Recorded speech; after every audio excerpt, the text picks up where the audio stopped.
I just want to take this opportunity first and foremost to thank Nathan for his 6 years of leadership for the football club.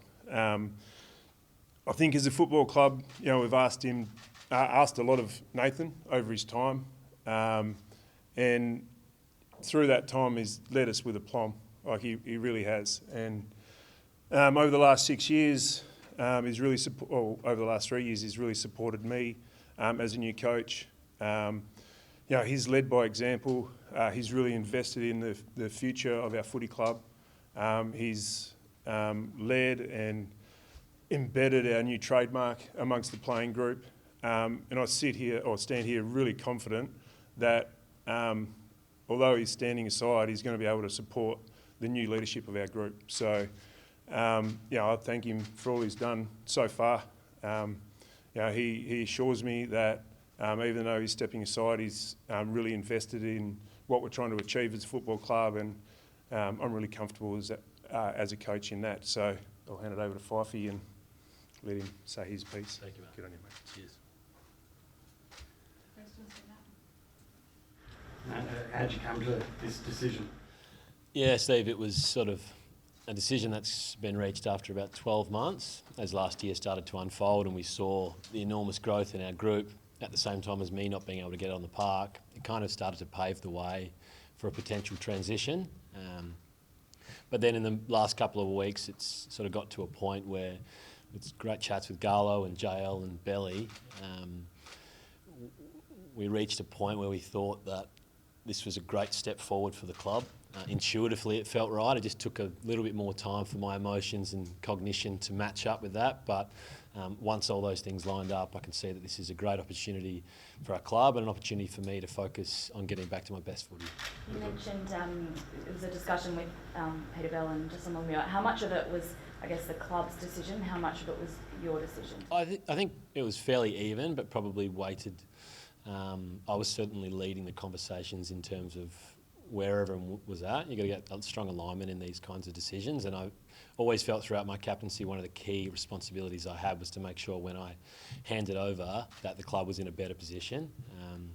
So the dialogue was really open with JL and Garlo and Belly, and we sort of worked through a process to get to a point where we were all really comfortable and probably excited about what this could do for our group and what it could also do for my footy. Did you consider the option of saying, I'll stay on as captain, you can have a co-captain with me and I'll help them develop in that way?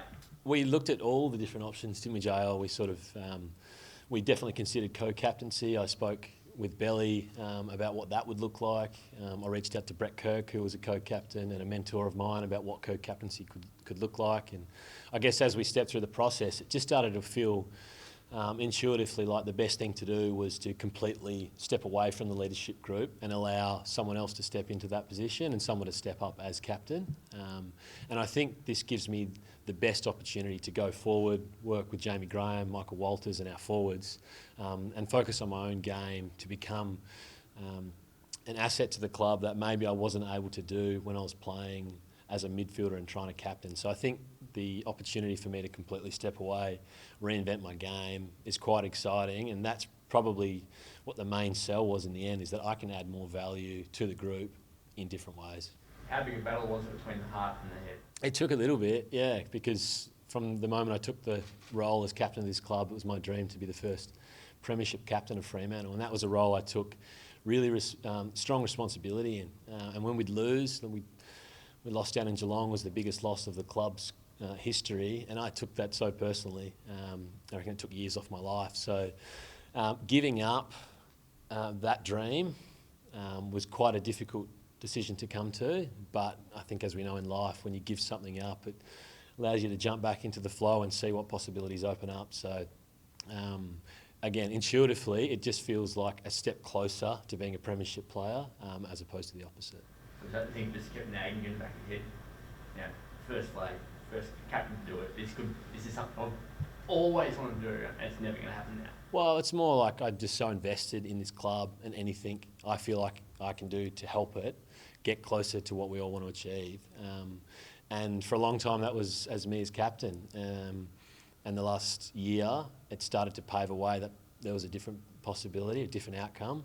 But once I got on board with that, as you can see, the decision feels quite light. I think it offers an opportunity for me to be able to step into a new role and lead in a way that potentially is more authentic to me. I like to lead from the shadows, lead from behind, build relationships, have maximum impact in a way that people don't see. And I think that allows me to lead in a way that is more authentic to me.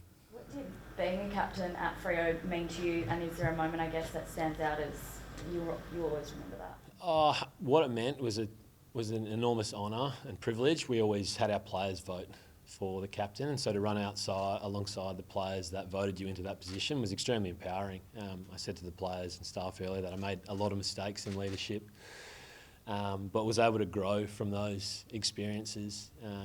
And I guess the proudest moment was winning that final last year, even though I wasn't a part of it, because we'd walked a really tough journey for a number of years to get back to a point where we were a genuine threat. All of the leadership group, Caleb, Andy, Alex, they all lived with me when they started their careers. Hayden Young, Sam Sturt, a bunch of these players have lived at my house, and I've watched them grow and develop as players and leaders. And that's sort of I guess my proudest legacy as a leader and captain is that hopefully I've helped develop the richness of leadership that we see in our group now. Can you give us a hint as to who you'd like to perhaps see take over the captaincy? No. Could you speak about some of your young leaders, obviously Alex, Caleb, Andy? I could, but I won't, because it's not my job to anoint. We have a process, and as I mentioned, we do have a bunch of leaders who will be putting their hands up for official roles in the leadership group and as the captain.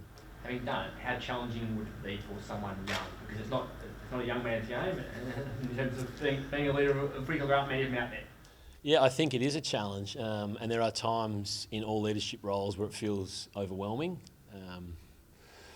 But I sit here really comfortable in that the senior players in our squad, and my role is to help whoever the captain is to make sure that they feel as supported as they can to become the captain that we need them to be. So there will be times when you're trying to juggle playing and leading, which will feel extremely overwhelming. But I've got strong confidence that we don't need our captain to be the pinnacle of the leadership. We've got that breadth of leaders now, and the senior players, and my role will be to make sure, as Matthew Pavlich and David Mundy did for me, that we'll make the transition as smooth as possible. How important was it for you to step away from leadership and to give whoever it is the sole opportunity to lead? Yeah, I think some clean air was a good decision. JL and I spoke about that and what was going to give, I guess, me the best chance to focus on my game and get that going again. I'm playing a new role as a forward, which is almost full circle where I came into the competition. So that allows me to focus more of my energy and attention on that, but also allows someone else to step into that leadership group. I feel like my service and my role in that capacity has reached its sort of natural maturity. Do you think it came as a surprise to the players? A few players, possibly. I had a few conversations in the gym with a few players. Where'd that come from? But the players I'm closest to, the senior players, I've kept them across this decision over the last few weeks. I wanted them to feel like they were a part of it because they've supported me so well across the journey. Your captaincy era hasn't been normal. You've had a rebuild, COVID, injuries, and then the one chance you get to play in the final, you're injured. Like, do you feel a bit gutted that the world happened around you whilst you were captain and it just didn't work out from everything you would have dreamt of when you took on the job? No, quite the opposite, actually. And we've had a change of coach in there as well. It's really easy to look at what you didn't achieve, but I guess when I took over, we were on the bottom of the ladder, and we had a real list turnover in front of us. The worst days were still to come, and I guess I hand over in a position now where it feels like we're pressing for the pointy end of the season. So in that capacity, it feels like I did my job. I sort of helped guide us through a period of time at this club where things got a bit rocky. We all have dreams of being the hero at the end of the day, but I sit here really comfortable that I gave everything I could to this role whilst I was a leader, I have no regrets at all. Do you think not having to do the extracurricular stuff on the outside will extend your career? Hope so, mate. I'm out of contract at the end of the year. No, I really do. We've all got draws in our life which drag energy away, so focusing all of my time and effort on becoming the best forward I can for this club, I think we'll see some good results from that.